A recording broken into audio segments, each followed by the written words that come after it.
Chittagong প্রাইমওভার trailer শ্রমিক ইউনিয়নের ত্রিবার্ষিক নির্বাচনের মনোনয়ন ফরম জমা সম্পন্ন।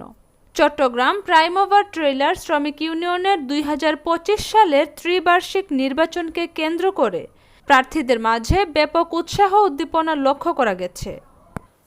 গতকাল ২৬শে জুন নির্ধারিত সময় অনুযায়ী মনোনয়ন ফরম জমা দিয়েছেন প্রার্থীরা। সকালের শুরু থেকে ইউনিয়নের কার্যালয়ে প্রার্থী ও তাদের সমর্থকদের উপস্থিতিতে এক উৎসবমুখর পরিবেশের সৃষ্টি হয়। সভাপতি, সাধারণ সম্পাদক সহ বিভিন্ন পদে প্রতিদ্বন্দ্বী প্রার্থীরা যথাযথ নিয়মে তাদের মনোনয়নপত্র জমা দেন। ইউনিয়ন নেতৃবৃন্দ জানান, নির্বাচন হবে অবাধ, সুষ্ঠু ও অংশগ্রহণমূলক। মনোনয়ন যাচাই বাছাই শেষে চূড়ান্ত প্রার্থী তালিকা প্রকাশ করা হবে আগামী কয়েক দিনের মধ্যেই। আগামী মাসে নির্ধারিত দিনে ভোট গ্রহণ অনুষ্ঠিত হবে বলে নির্বাচন কমিশন সূত্রে জানা গেছে।